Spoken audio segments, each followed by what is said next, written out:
So the draws for the Provincial Hurling Championships were made last week. The Waterford hurlers will face Cork in the Munster semi-final on the weekend of October 31st.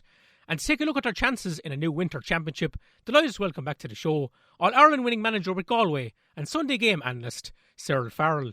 And Cyril, I suppose it's out with the new and in with the old. The provincial round robin has been replaced by the provincial knockout with a backdoor system. What do you make of the format for this year's championship? Well, I suppose Tomas, the way the health situation is, we're lucky to have a championship at all. Hopefully, still will. And, I thought it might be straight knockout. I know it'd be tough on the players, but I was kind of looking forward to see it for once, just to make them realise how lucky they're having it now, like with second, and they'll get the second chance again. Now it's only a second chance. It isn't kind of like before with the round robin we get to where you could actually lose 2 to 3 matches and still win the All-Ireland. But it's great to be back hurling anyway, and you have great matches. Now there's still a big reward tomorrow for going to the front door, because if you get into say a Munster final or a Leinster final, if you get in there and even get beaten itself, you're waiting in a pot to see who comes out of the loser section. You know what I mean? So you do get a second chance. Now, if you lose the first round, it's a long way through. But Tomas, after saying that, like some teams, if even losing, okay, we don't know, no one wants to lose. But if you get on a run, if you get a win and get on a roll, like anything can happen. Like so, it's great to have. Great to have the hurling back, and I'm sure the players are delighted and the managers that there is a second chance. Yeah, look, it's great to have it back. I mean, a couple of months ago, that we were worried that we wouldn't have a championship at all. Cyril, you talk about the open draw there. Cyril, what type of format would you have had in mind? Well, I was hoping to be a straight knockout. So I don't know, it's tough. First round losers, otherwise go. You know what I mean? Now that way you're drawn to it very quick. I was thinking of the time element for club and county, and you see, Tomas, everyone is assuming now. Hopefully, it's not that's with the virus situation, but even the weather situation, you're assuming that time of the year we're playing, the evenings are short.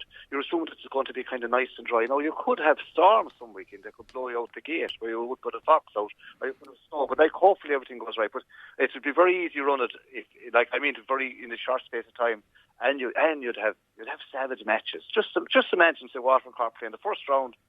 We were very happy all back in Monday morning for these kind of, bats and everything else, and swimming pools, back full training Tuesday. But the loser's gone for the year. It's tough for the losers, but it puts terrible pressure. Like, it means that there's no pussyfooting in the match. Now, there wouldn't be anyway, but if you would have doubtful players, say, half injured or quarter injured for Waterford versus Cork, first round, and say, well, I won't play, I don't need to fully play him because I'll have him for later on.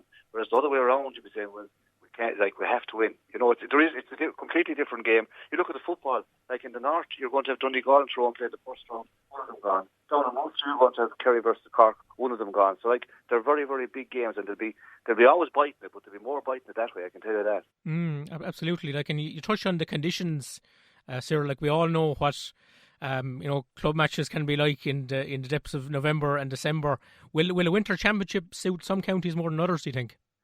Well, you'd imagine that, but look at even you often have said that the big winter conditions suit a heavier team. But I find that the skillful team, that the best hurlers still win the matches. But to be fair, the inter-county, the county clubs, the grounds now for the county matches are good grounds, and you probably find that they'll play them in the best of grounds, they won't worry where the venue is, So the grounds aren't.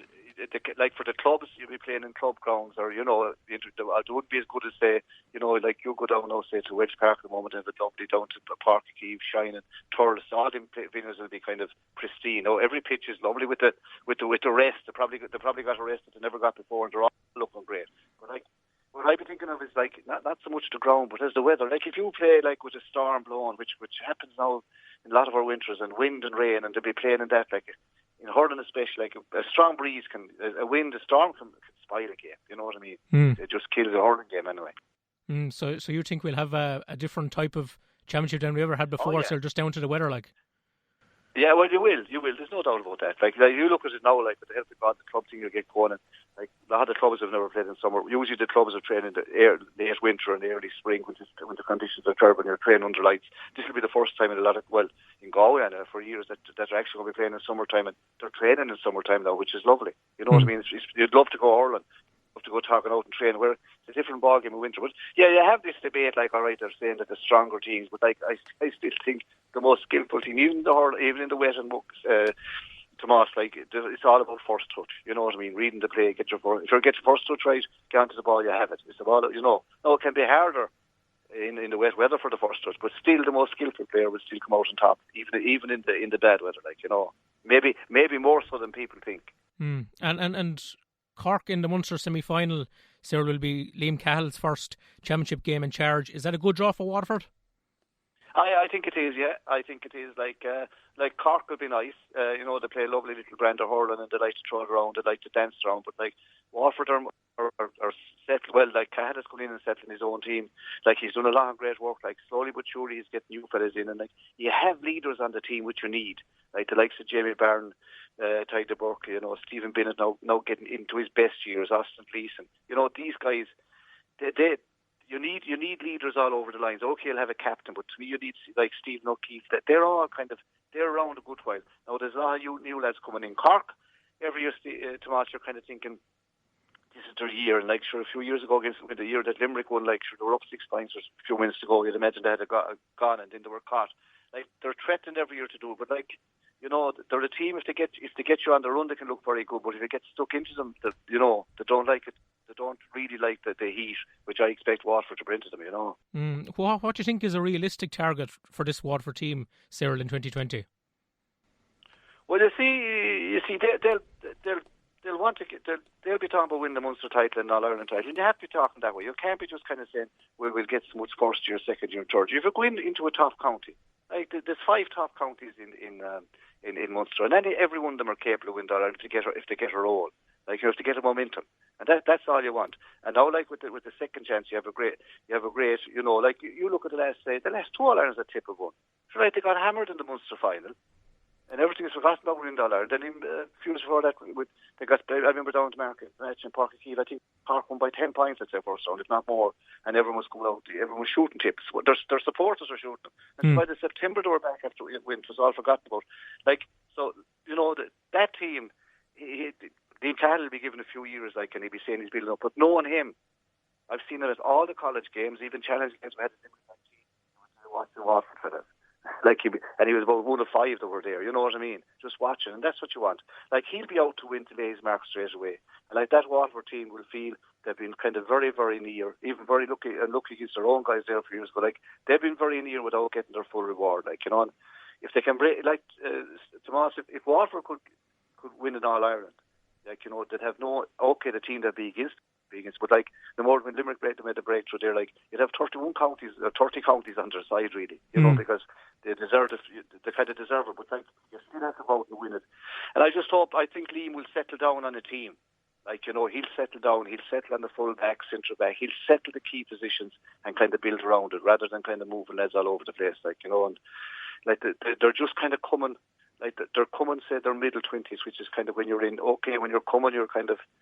I remember Iggy Clark said to me one time, I was a good hurler here in Galway. He said 10 years is a good while inter-county hurling, and he said without injuries, 5 of them he said you're coming and you're going well. And he said unknown to yourself, the other 5 you're going. You're slipping a little bit, and you might know it. So like you get a few years in the purple patch, and like that is kind of inheriting a team that's hurting. You know what I mean? That just haven't got over with going very, very near, playing great hurling, have great hurling without getting over the line.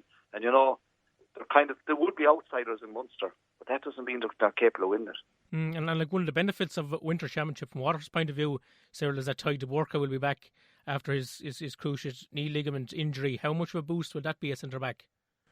Sure. Like Tomas, like Ty de Burke is a fantastic hurler. Like there's no doubt about it, and like he's capable of playing. He'd make any team. Doesn't matter what team you're picking, or what county you're picking, and he'd make any position. You know what I mean? But like he's a great player, and then he's one of the lads that I pick as a kind of a leader. You know what I mean? His presence alone, like, would help fellas on the pitch. You just settle down, lads, because when he gets on the ball, he's going to do something correct with it. Like you'd often have lads that have been good and they do have an odd good game and they do good things, but like the likes of Ty de Burke and Jamie Byrne, these guys, they're kind of consistently good in the sense that even if they're out of the game, when they get on it, they'll do the right thing, and they do the right thing under pressure, which is a big help when you are under pressure. Like that only comes from experience. You can't buy that. Like that comes from experience and belief in yourself. Like. Looking at the other side of the draw in Munster, Cyril, you have Limerick and Clare in the provincial quarter-final, and the winners then to face the defending All-Ireland champions Tipperary. Who do you fancy to come through on that side? Well, I would think last year that Limerick will be kind of disgusted with themselves in the sense that they would feel like that they let an All-Ireland slip. very good. Like they look, they play a brand of hurling now. They're able to spin the ball 20 or 30 yard passes. They're all the time on the move. Like they're overlapping. It's like a football style they have really coming from, I suppose, Kinnerk really, Paul Kinnerk. That's the way they play it, and they're good at it, and they have good hurlers. After coming out of Munster, like blowing tip out of the way, they looked, but then against Kilkenny, they didn't let them open up and like they ground them down. They would feel that to the year gone. So I think to be hurting. Now look, against Clare, form goes out the window between these two guys because they know one another, they're intermarried, they're working together, but I would expect a fierce battle. But on the hurling front, I would think Limerick could get through. And then you'd have Limerick playing Tip. But you see, Stephen, Tip are in the position that they're going to be saying, we're going to retain All Ireland. And, they're kind of in a bold position since that. But if they beat Limerick, they win the Munster title, or Clare. But if they don't beat them, they'll be saying, well, sure, what about it? We won the All Ireland last year, it's All Ireland that counts. They'll be okay, They'll be okay until they get a beat, until they get a second beating, because they're going to live on what they did last year. Okay, they'd love to go through the front door, but no matter what door you go through, if you win the All Ireland, everything else is forgotten about. And Shane Dowling has announced his retirement from inter-county hurling, Cyril, only at the age of 27. Big player for them in 2018. What's your reaction to that? Yeah, well, you see, he ran into injuries. Like, he's done a lot of hurling now between not alone Limerick, but the Páirce is going to be a leading player there. Now, he's a great hurler, very strong, very forceful, great to get scores. I suppose the way that Limerick play now with everyone moving on, movement wouldn't actually suit Shane's kind of style. But even not making the first 15, it was a big impact coming on. Not alone with the players, but he lifted the crowd as well, and he got major scores. Even against coming out against Galway, the Holland, even though they were well on top, and Galway came near the end, he still got to set up a goal, got a goal. He was only on a few minutes. I suppose he'd feel himself. If he got back fully fit, he should making a team. But the injuries have kind of slowed him down, and time is moving on. But he's retiring happy in a sense. He's one of the few Limerick people that have, say, Munster titles and an All Ireland, which is the big one, alongside club titles. And he still, I know, will be involved in the club. But he'll be a big, I know he's not in the first 15, but he's a loss because you're going in this campaign or in the way things are going now, you're going to need your panel more than ever. And he was one of the ones that would always be, even if he wasn't picked, he was one of the ones that was sure to be coming on. And even without Shane Dowling, Cyril, are Limerick still the team to beat in your eyes? They are, yeah. They have the quality play. They're playing to a system, and if you don't know the system, how to play against them, you're in trouble. And they're good at it, and they're hurting. But they need to do it. You win an All Ireland, and the next thing you win a Munster title, looks great, and then you're kind of dumped out. And they have a year now. This is their golden period. These few years, and after this, then again, you get a few years at a county at kind of top, and they've reached the top. And of course now they want to do it again. You have to be a good team to win All Ireland, but I got to put them back to backs. You have to be kind of a great team really, and it's hard to do.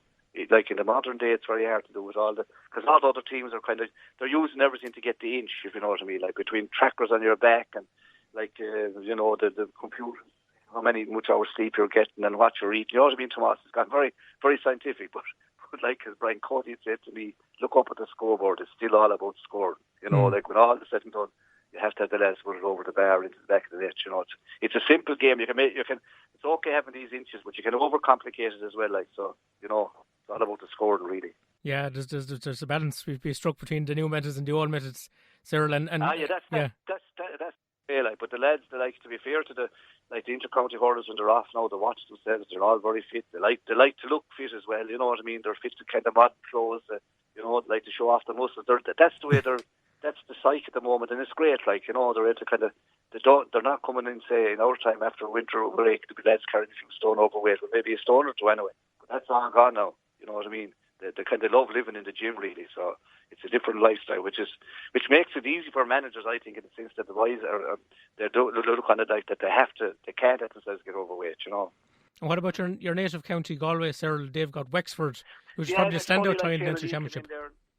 Yeah, Tomas, Shane O'Neill came in and was getting to know them, and by the end of the league, before we broke up, he was finding his feet, and the team were finding him. It takes a bit of time, and you'll be happy with them. I saw them kind of train early on, and it was kind of geared for later on in the year. You'd know that. Now, the whole thing has been disrupted, and I suppose he'd be watching the club to see how these guys are going. But he has a good panel. They're good hurlers, and Sir Joseph Cooney's been back for the last month or two from Australia. He's a big help to have back again now. You need everyone kind of hurling, Tomas, your top 20. If you have them, you can't have any excuses. So it's great to have him back. Look, if Galway get their act together, it's like a jigsaw with them, Tomas. They have the pieces. If they're to put the pieces together, they'll be hard enough to beat. Now, they have a tough one against Wexford in the first round because Wexford are playing a system much like Kinnerk's, or like Davy's system would be Paul Kinnerk's. Paul Kinnerk's system is Davy's system, if you know, coming from Clare. That's what he's really using. Wexford are at the same thing now, coming in droves, working the hand pass, playing the sweeper behind, alternating the sweepers. And it's hard to stop because even against Tip last year, I felt we were very unlucky. There was times in the first half that an extra pass would have walked the ball in the net. Right? Tip did not hit them. Now I know Tip put it in, but at the moment, there's no doubt to me, the fittest team in the country, I would say, at the moment, by any shadow of doubt, would be Wexford. They will be fitter than anyone else as regards their physical fitness. So that'll give them a little edge early on anyway. Yeah, are Wexford contenders, sir, not only for Leinster but for the All-Ireland as well? They are, yeah. Oh, yeah. Serious contenders. Don't underestimate them because, to be fair, when Kilkenny were on top, they were so good, to be fair, when they had a real team, they were winning All-Ireland. They were ahead of it. People saying, we'll have a chance, we're going to win the All-Ireland. But deep down, it was Kilkenny at the start. It was Kilkenny at the finish. Everyone else at their own level, but they were way above them. But now, it's a kind of a different ball game. Every team now will feel they can win. The All-Ireland, the Mind and Munster Institute, they will feel they can win. And Wexford will feel last year like they were up against Tip, had the extra man up the 5 points, would feel that they threw a great one away, and then they were playing Kilkenny in the final. Now I know Kilkenny would be hard to beat, but they had beaten twice. Was it once or twice that year? But they would feel that there's one that they'll be kicking themselves. They're waiting for this year to come since last August. You know. Absolutely, Cyril, and just listening to you, you're kind of it's getting the excitement pumping. I think for the championship later on the year, and I suppose we haven't even mentioned Kilkenny yet, who will certainly relish this championship. No, but then as well, Tomas, Kilkenny are a lot stronger this year. Like Brian Cody did a miracle last year. He got into an All-Ireland final with a team bits and pieces, putting lads together, new lads, old lads, kind of patched. It was a miracle, I thought, what he did. What he did was it took a genius to do. But no, they're a lot stronger this year. Not a word about them, Even in the build-up, there's very little. Even for Tip, Tomas, they're All-Ireland champions, but they've played a lovely game. They're gone away out. I know now the hurling has really started, but there's very little talk about Tip.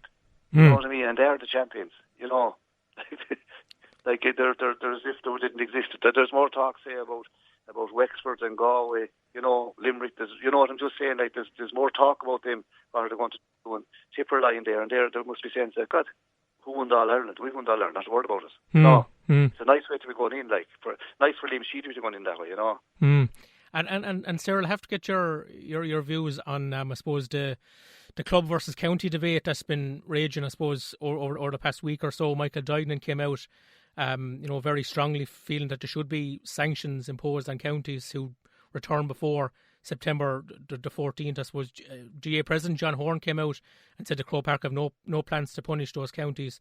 What's your take on how the situation has developed? Well, yeah, you have to have a balance. You know what I mean? You see, if I was manager, I'd want the lads as well, but you have to give them the clubs. They're all club players, and there's a window to do that. But most managers, let's face it, most managers will be training now. They'll be training maybe 2 nights a week in the weekend, so there'll be 3 out of 7 gone. Now, of course, it's hard on the players, but it's the first time it happened. It'd be great if every manager didn't touch it. It'd be lovely, but and I know that won't happen.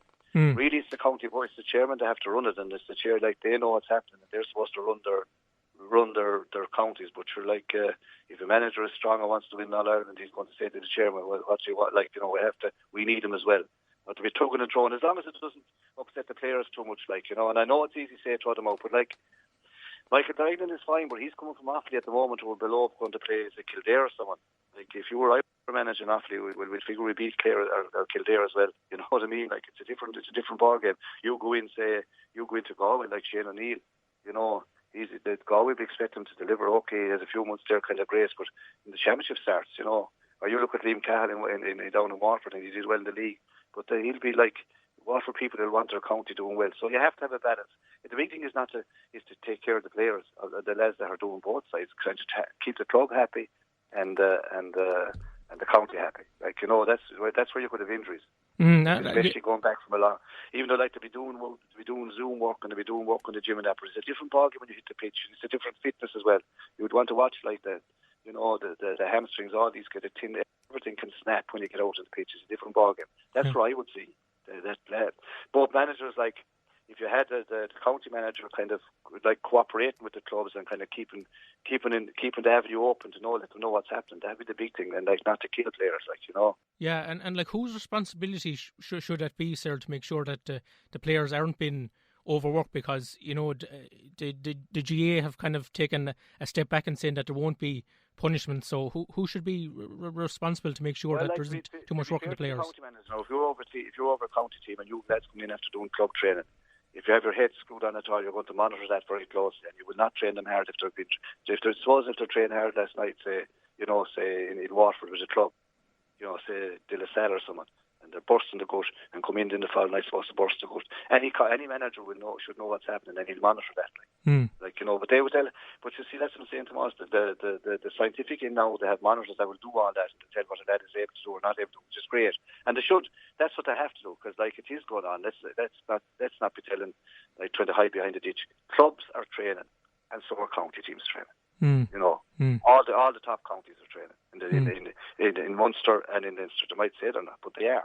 You can call it what you like. But it's the way you have to have the manager monitoring them. The club manager has to do as well, but the county manager, when he brings them in, can decide whether to do a little bit, do very little, or to push them. You shouldn't push them if they're after being pushed the night before.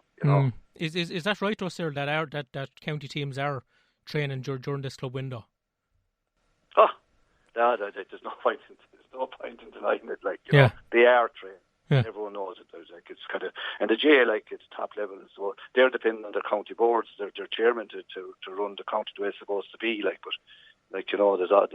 most managers would be kind of they'd be good friends with the chairman first of all, because they'd have to be working together with the top table, and there's very little. Most of them are doing something. They might say they're not, but they are.